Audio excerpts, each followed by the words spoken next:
Welcome back to Lunch Talk Sports. So the Lakers made some trades, and I feel like they were good moves.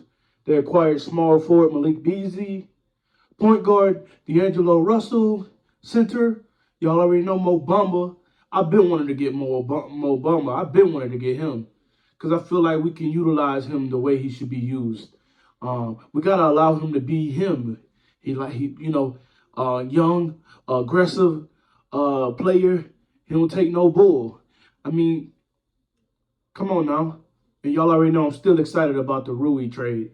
I think we're going to be all right. I think we're going to be just fine. I wish we would have acquired these players about a week ago. Maybe we'll be around 7 or 8 seed right now. But it's okay. We got a chance because I'm looking. This is the first time I'm rooting for teams that's not us. And the reason why is right now we need the teams that's at the top to win the games that we need them to win. And I mean the top three. Top 3 or 4, we need them to beat the players. Beat the teams that they're supposed to beat. You know what I'm saying? And I think we'll be just fine. Very excited. Let's talk about it.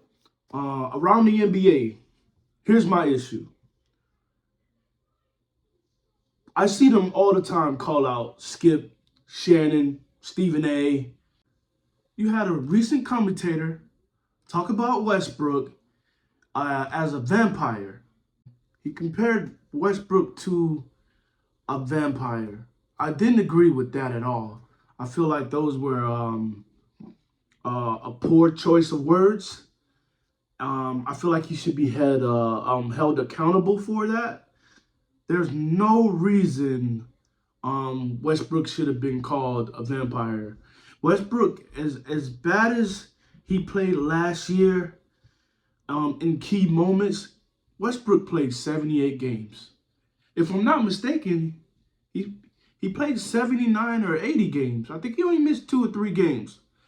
But LeBron and AD were hurt half of the season. They never got chance to glue. They never got chances to create a chemistry. They never had chance to figure out how to play off of each other. They were doing things on the fly. I mean, we got lucky and we were able to win a championship because we just had a hungry Anthony Davis. So we were able to, get that championship in the bubble because we acquired Anthony Davis at the right time, when people didn't believe in him and just felt like he didn't have it, even though they felt like at the time he was top 5. My thing with this is Westbrook wife times in and she slams ESPN because she felt like it was something that should have been blurred out. There was no purpose for it to be promoted. And, there was no reason that it should have been shown live. At that point, she felt like it was an issue because it's degrading.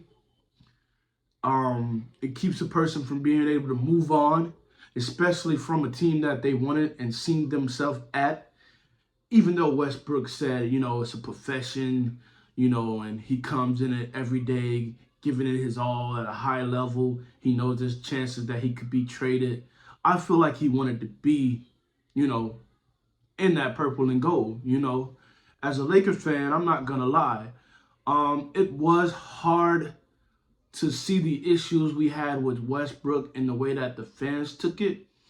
Because not only am I a fan, I'm a realist.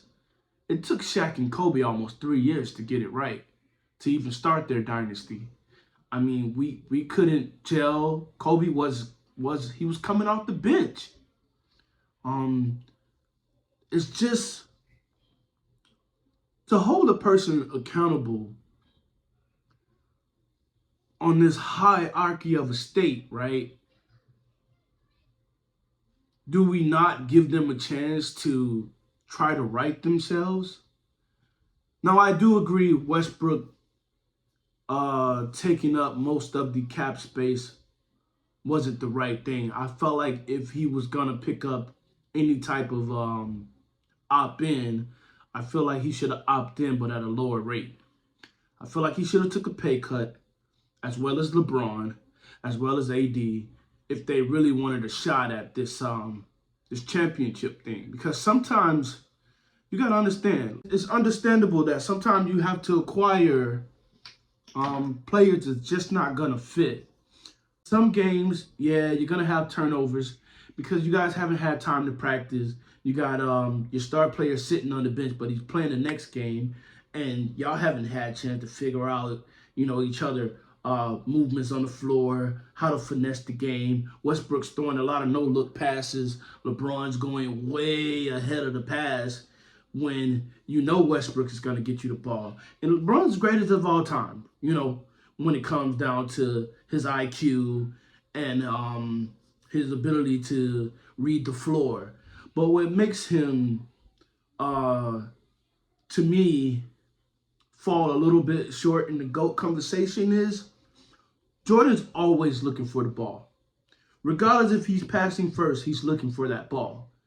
A lot of those turnovers that Westbrook have, outside of him not getting the calls for a lot of his turnovers, a lot of them is just players not looking and reading the floor. Which surprises me that we even have this discussion at times that Westbrook isn't a good player. I mean, come on, man. He's a Hall of Famer, first ballot. We can't take that from him. And I think he's only been playing, 15 years? He's already accomplished what he needed to accomplish to be a first-time ballot Hall of Famer. So we have to give him his respect at least. So by this commentator coming out and saying these things about Westbrook outside of calling him a vampire in comparison to a vampire, which is crazy that he even used that type of wording. I only seen a few people come to, Westbrook aid. I seen a bunch of reactions when Kyrie said what he said. When Malika said what she said about certain things. When Skip has said certain things because they want to make him out of a racist so bad. I just think there's no reasoning for Dave to use as an excuse instead of just saying it on his own, just coming out flat out.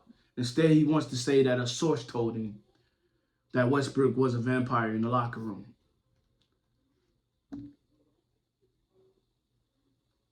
I've never heard that before, that Westbrook was anything short of understanding, patient, regardless of the image we want to create. Westbrook has always been a team player. He's always played with whatever he's had. Let's not act like he had the best team in Washington. Let's not act like James Harden wasn't the reason that they couldn't get out of the bubble. Let's be real. Because Westbrook was giving it his all and James Harden was fumbling the bag. That's just my opinion now. But let's not act. What's crazy is in OKC, after Kevin Durant left, they left Westbrook on his own.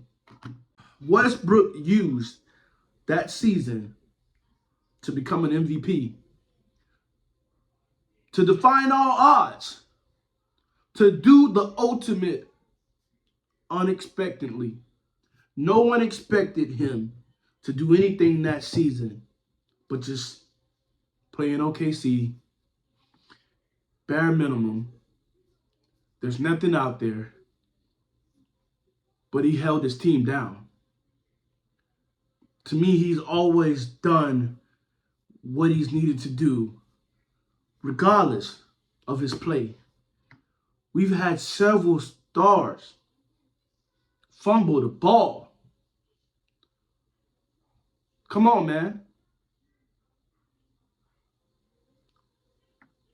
What defines a dynasty, in my opinion, is a team that could win 3 or more championships within that year that you win a championship. You go on to win, to repeat, to repeat, to repeat. If you can win 3 in a row, that defines a dynasty for me. Not too many teams have done that.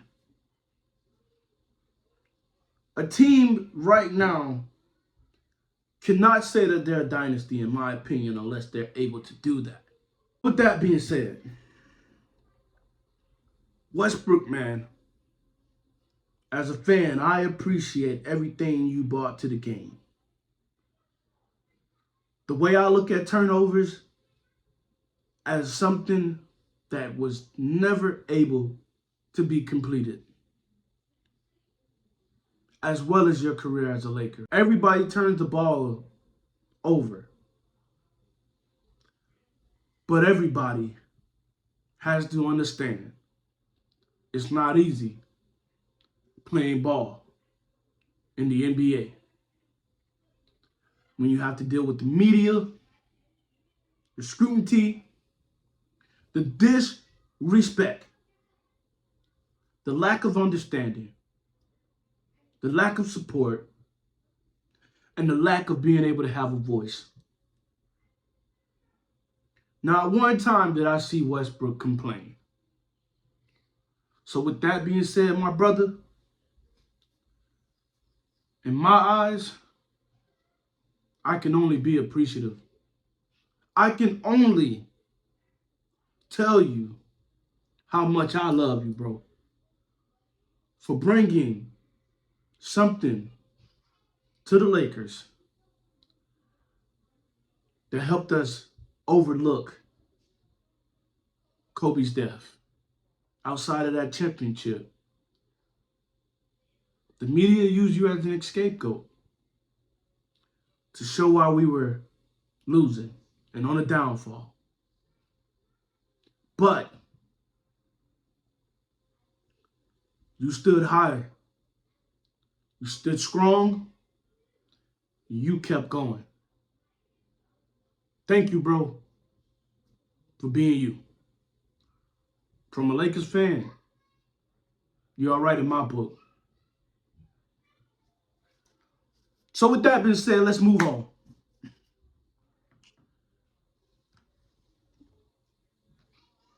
The Mavs acquire Kyrie Irving.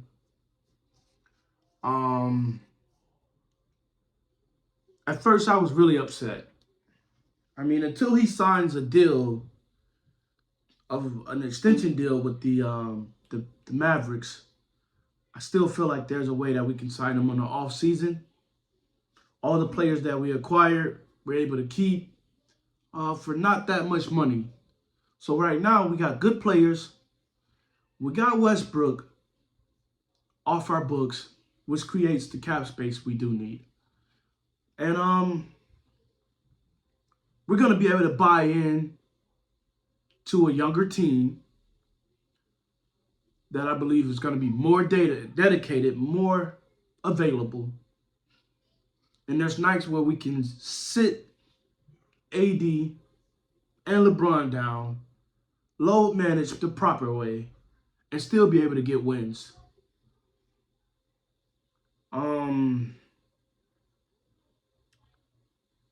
I feel like the Suns made a good move.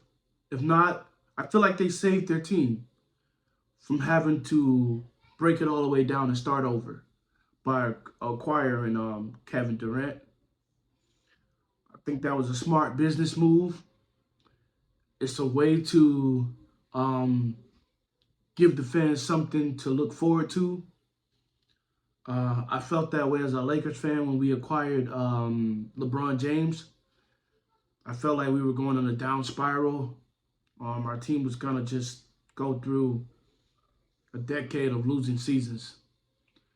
And we've all known what that felt like during the times that Kobe, took the back seat to not being able to acquire stars.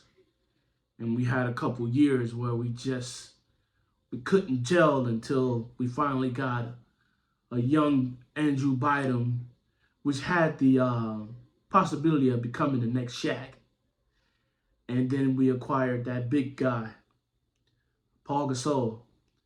And he brought that grit, that we needed. And he was able to take on the challenge that Kobe put on him every night. And they played as a unit. You would always see him and Kobe on the court going back and forth about what they're about to do, calling out little codes, little plays to each other. Nobody knew what they were doing. And seeing, easy baskets from that type of play. Really opened my eyes to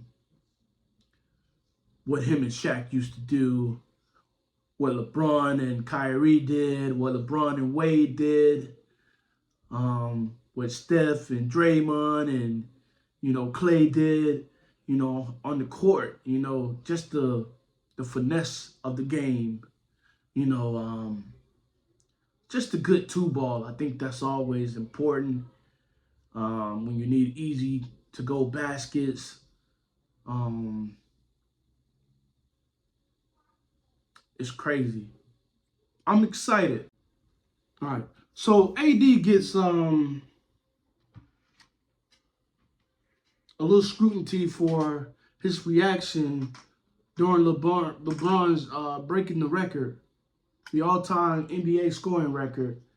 AD gets a lot of slack about it from the media, saying that he was jealous, that he wasn't supporting LeBron's achievement, so on and so forth. AD said he didn't like how he played. He didn't like the fact that they were losing a much-needed game. They were losing to OKC on the night that should have been the greatest night ever. If we're going to accomplish something as someone being the all-time greatest scorer of the NBA, why not win the game as well, which would be the icing on the cake. I like how he approached the questions about Westbrook. He basically said, hey, that's still my brother. He's a good guy off the court. I known him for a long time, and I understand how he looks at things. He'll be all right. I got his back if he needs me. I mean, I love that approach to what he said. I think it was really good. I think it was well-spoken. I think Westbrook would have been proud. He defended Westbrook as well as his play. And I think that was the right approach to everything. I think everybody should handle themselves as such. So, until next time, Lawn Talk Sports, I'm out.